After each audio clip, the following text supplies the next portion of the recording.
Ladies and gentlemen, today we stand at a crossroads where the forces of power, politics, and principle collide. In a world shaped by shifting alliances and fierce challenges, the spirit of a nation is tested not just by external threats, but by the strength within, the courage to protect its values, the wisdom to choose its path, and the faith to rise above adversity. As we explore the turbulent currents surrounding India and the global stage, let us journey together with open hearts and minds, embracing the deeper meaning behind these conflicts and the hope that guides us toward a brighter, united future.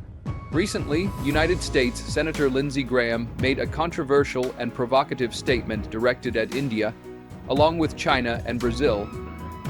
He warned that if these countries continue purchasing discounted Russian oil, the United States should impose extreme economic measures to retaliate. His words were blunt and forceful, saying the U.S. should tear the hell out of and crush their economies through aggressive tariffs.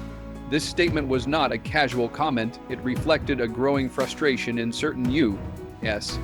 political circles over the ongoing economic relationships between Russia and some major global economies. At the center of this controversy is the issue of Russian oil. Since the beginning of the war in Ukraine, Western nations, especially the U.S. and its allies, have imposed a range of sanctions on Russia. However, India has continued to import oil from Russia, citing national energy needs and the necessity of affordable fuel for its growing population and economy. These imports have provided India with a stable supply of crude oil at discounted prices, helping to manage inflation and keep energy costs in check. Graham's threat is rooted in the belief that buying Russian oil indirectly supports Moscow's war efforts. His remarks suggest that the U.S. should use trade policy as a weapon to pressure other nations into aligning with its geopolitical stance. Specifically, he suggested implementing a 100% tariff on oil-related imports from these countries, which would dramatically affect sectors like petroleum products, chemicals, and possibly other industries connected to oil processing and trade. This threat signals a possible shift in U.S. foreign policy tools, relying more on economic pressure and less on traditional diplomacy. It also raises questions about how emerging economies will navigate between their own interests and the expectations of major global powers. The remarks made by Senator Lindsey Graham are connected to a broader policy direction emerging in the United States. In an effort to intensify pressure on Russia for its actions in Ukraine, U.S. lawmakers have proposed a new economic strategy centered around imposing heavy tariffs, up to 100% on countries that continue to engage in oil trade with Russia. The goal is to economically isolate Russia by cutting off its revenue from oil exports, which form a critical part of its national income and fund its ongoing military activities. This policy aims to make it financially painful for nations to maintain energy ties with Russia. It is rooted in the belief that as long as countries like India, China, and Brazil continue to purchase discounted Russian oil, they are undermining the impact of U.S.-led sanctions and providing Moscow with the means to sustain its war efforts. Lawmakers supporting the measure argue that it is not enough to sanction Russia directly. Pressure must also be placed on its economic partners to create a truly global front against Russian aggression. The proposed tariffs would be wide-ranging, covering oil imports and possibly extending to other oil-derived products. This could impact major global supply chains, particularly in industries that rely on petrochemicals, plastics, and energy-intensive manufacturing. By targeting countries through trade, the United States hopes to influence their foreign policy decisions indirectly, pushing them to reduce or stop their purchases from Russia. This approach marks a significant escalation in the use of economic tools for geopolitical ends. It reflects a shift from traditional sanctions to more aggressive secondary measures that extend beyond the primary target.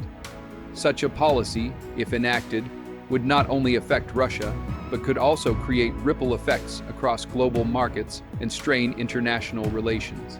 India has emerged as one of the largest importers of Russian crude oil since the beginning of the war in Ukraine. As Western nations reduced their dependence on Russian energy, India significantly increased its imports, taking advantage of discounted rates offered by Moscow. At present, around 38% of India's total crude oil imports come from Russia, translating to roughly 1.8 to 2 million barrels per day. This strategic move has allowed India to meet its growing energy demands while keeping domestic fuel prices relatively stable.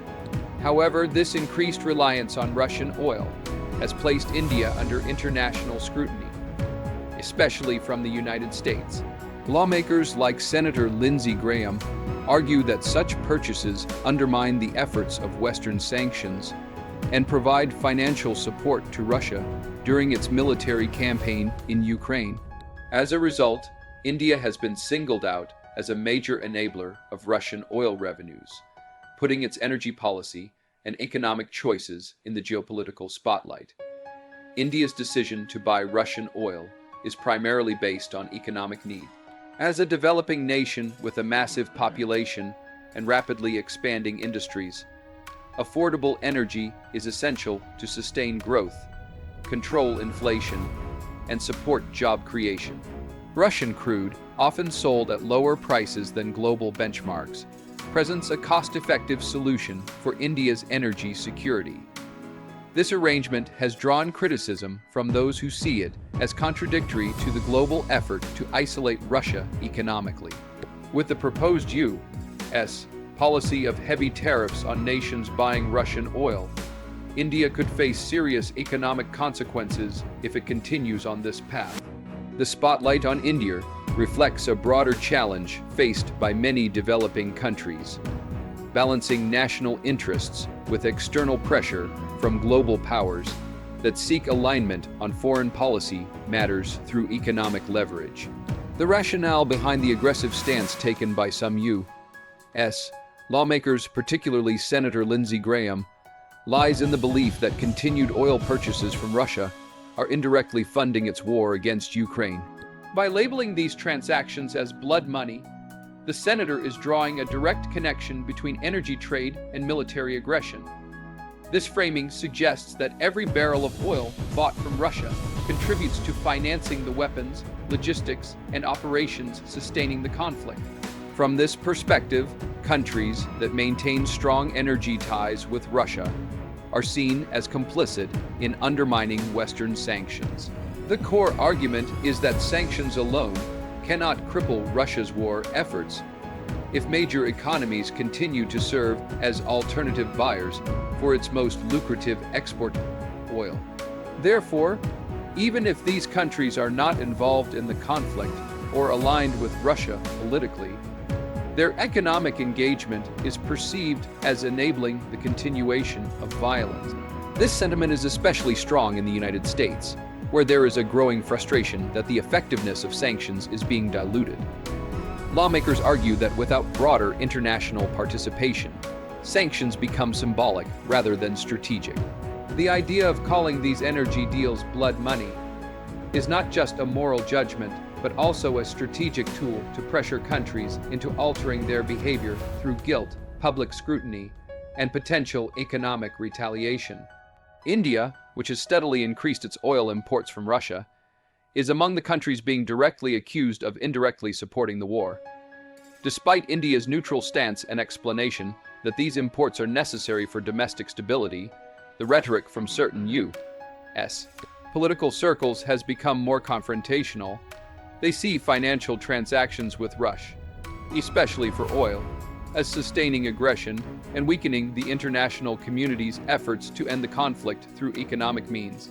The threat of crushing tariffs on countries like India, China, and Brazil is not just political rhetoric. It is backed by a proposed legislative framework in the United States, a new sanctions bill being considered by U.S. lawmakers includes provisions that would allow the imposition of extremely high tariffs, in some cases up to 500%, on goods from countries that continue to maintain strong economic ties with Russia. This bill is designed to expand the scope of U.S. sanctions by targeting not just Russia itself, but also its trade partners who indirectly support its economy. The legislation represents a significant shift in the way the U.S. approaches global enforcement of sanctions. Traditionally, sanctions have been aimed directly at the country in question, in this case Russia. However, this bill introduces a form of secondary sanctions, punishing other nations for doing business with the targeted state. It gives the U.S. government broad discretion to identify and penalize countries that are seen as undermining the effects of primary sanctions by continuing to import Russian oil or conduct related trade. This legal move is aimed at tightening the financial noose around Russia by removing all alternative channels of economic support. By threatening high tariffs on countries that engage with Russia, the U.S. hopes to isolate Moscow even further and weaken its financial base. These tariffs would likely be applied to a wide range of imports, including petroleum products, refined chemicals, and possibly other goods linked to energy or defense sectors. While the bill is still in the legislative process and has not yet become law, its provisions signal a growing willingness in Washington to use trade laws as instruments of geopolitical influence. It also raises serious concerns among global trade partners about the potential impact on diplomatic and economic relations. India's response to criticism over its continued import of Russian oil has been consistent and firm. Officials maintain that the country's energy policy is guided by national interest and long-term strategic planning, not geopolitical alignment. One of the central pillars of India's energy strategy is diversification, ensuring that its oil and gas supplies come from multiple sources to avoid overdependence on any single country or region. This approach is not new. It has been part of India's broader energy security framework for years. As a rapidly growing economy with over 1.4 billion people, India's energy needs are massive and constantly increasing. Securing affordable and stable supplies of oil is essential for keeping inflation under control, powering industries, and supporting economic development. When Western countries imposed sanctions on Russia, it created an opportunity for India to purchase Russian crude at discounted rates. From New Delhi's perspective, this was a rational economic decision that served domestic priorities during a period of global energy price volatility.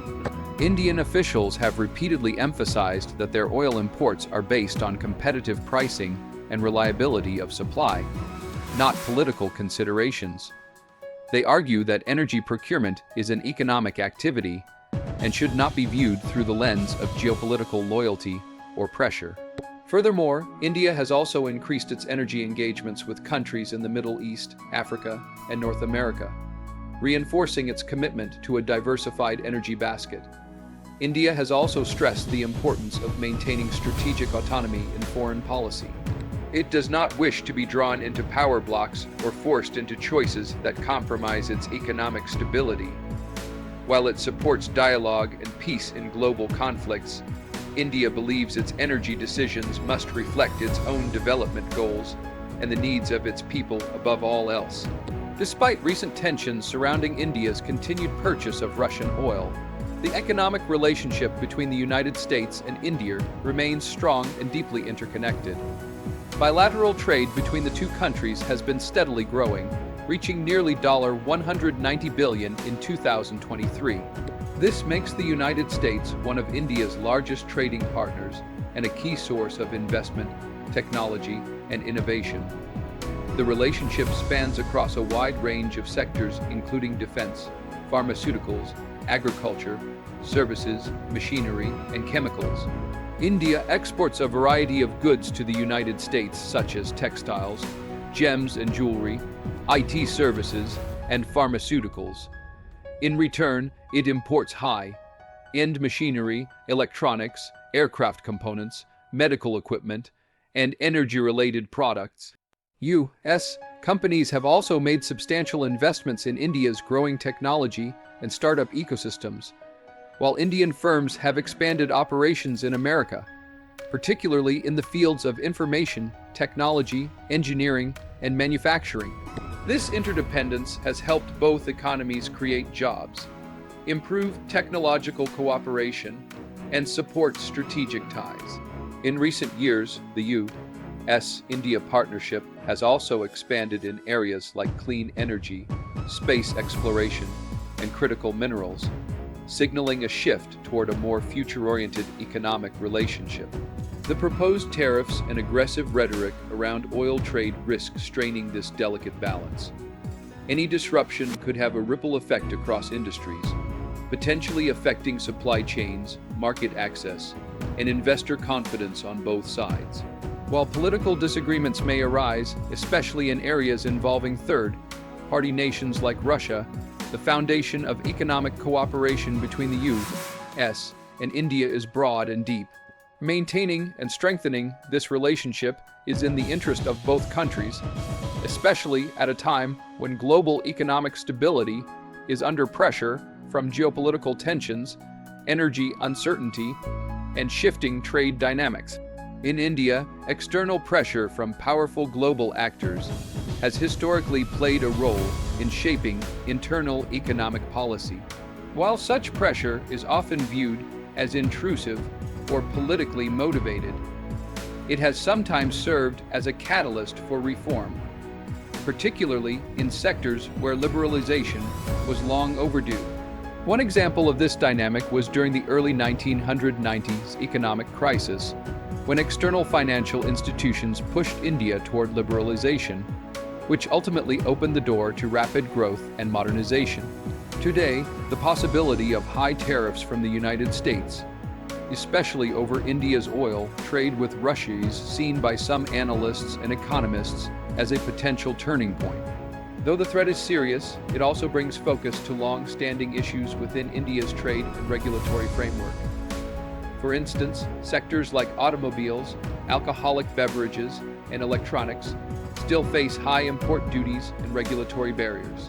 In response to past trade tensions, India has occasionally reduced tariffs or adjusted standards to align with global norms and improve trade relations. There is also a growing recognition within India's policy circles that relying too heavily on any single country or commodity, such as Russian oil, can expose the economy to sudden external shocks. This awareness can push policymakers to accelerate domestic reforms, diversify trade relationships, and invest in cleaner, more sustainable energy sources. Furthermore, India's leadership has repeatedly stated its commitment to becoming a more open and competitive economy. Whether it involves reducing bureaucratic red tape, attracting foreign investment, or entering new trade agreements, pressure from major global partners often leads to internal debate and reassessment.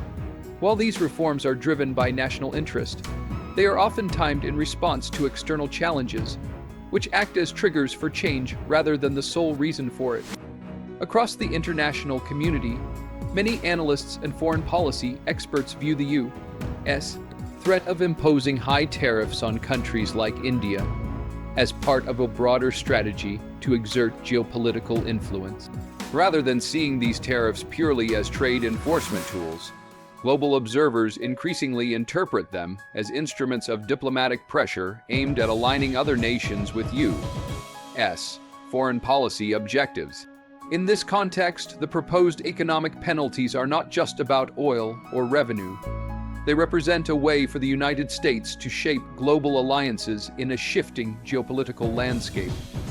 The use of trade as leverage is not new. Over the years, the United States has applied tariffs, sanctions, and export controls to influence the behavior of both allies and adversaries. In the case of India and its imports of Russian oil, the U.S. is signaling that continuing such economic ties comes at a potential cost.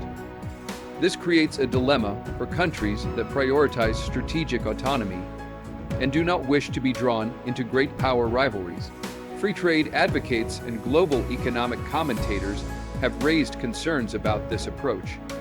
They argue that using tariffs as geopolitical tools undermines the principles of open markets and multilateral cooperation.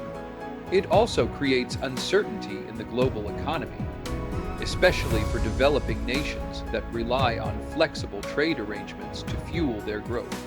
Some believe that this method of pressuring countries through economic threats could backfire, leading to resistance or stronger regional partnerships outside the Western sphere. Many governments and analysts suggest that constructive engagement and diplomacy are more effective than punitive measures.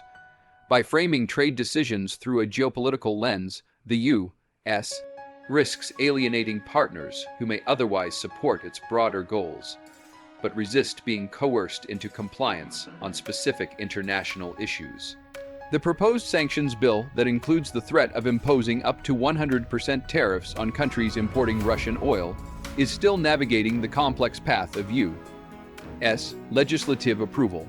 While some lawmakers strongly support the bill as a necessary measure to tighten the economic noose on Russia, others remain cautious about the broader implications for international trade relations and diplomatic ties.